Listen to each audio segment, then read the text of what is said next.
What if one morning you woke up and your country's money no longer existed? No dollars, no euros, no naira, no yen. Just one single currency used by every human being on Earth. At first, the world celebrates.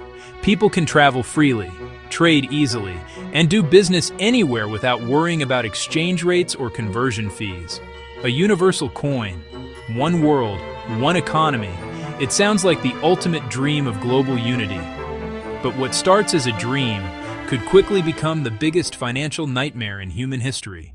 Imagine it for a moment. No more worrying about whether your local currency is strong or weak. You could buy a car from Germany, a house in Japan, or invest in Africa, all using the exact same money. Businesses would thrive. Trade barriers would vanish. Tourists wouldn't waste money converting currencies. Economies would move together in perfect sync. On paper, it sounds like paradise, a world finally united by prosperity and simplicity. But beneath that dream lies a dangerous question.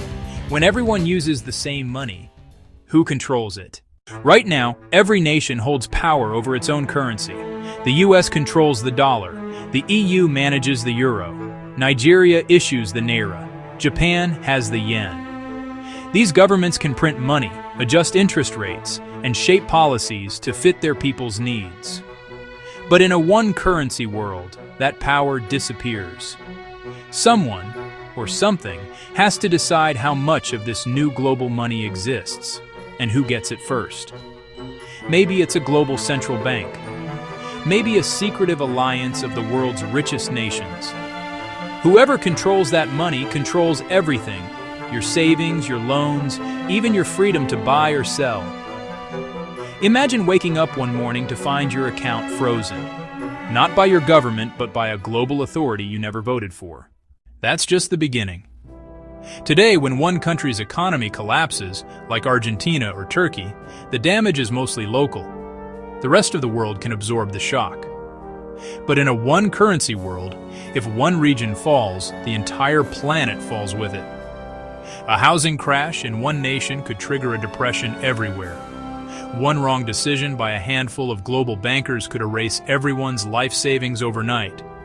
The phrase, "too big to fail," would no longer exist. Because in this world, failure anywhere means collapse everywhere. And here's where it gets even more unsettling. With one global currency, the people who control it wouldn't just control money, they'd control behavior. Every transaction would be tracked, every purchase monitored, every digital footprint recorded. Want to buy something the system doesn't approve of? Want to travel to a restricted region? Your spending there could be quietly blocked. The same technology that makes life easier would also make global surveillance effortless. We're already seeing the first signs of this. Central bank digital currencies, or CBDCs, that can track how you spend, where you spend, and even limit what you buy. Now imagine that, not in one country, but across the entire planet. Eventually, people would begin to realize the truth. A single global currency might make the world financially unified, but politically powerless. No country could print rescue funds in a crisis. No leader could protect their people from a global recession. A financial problem in one corner of the planet would instantly become everyone's problem. The dream of unity would slowly turn into a nightmare of control. The system built to bring peace could become the tool that removes freedom.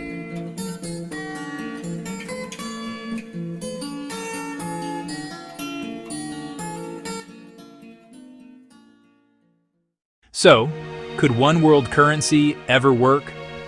Technically, yes. It could make trade faster, simpler, and more equal. It could eliminate exchange rate manipulation and simplify the global economy. But in reality, it might cost us something far greater: independence. Because the moment the world agrees to share the same money, we also agree to share the same master. This is Wealthwired, where we explore the hidden side of money, power, and wealth. Don't forget to subscribe, because in the world of finance, nothing is ever as simple as it seems.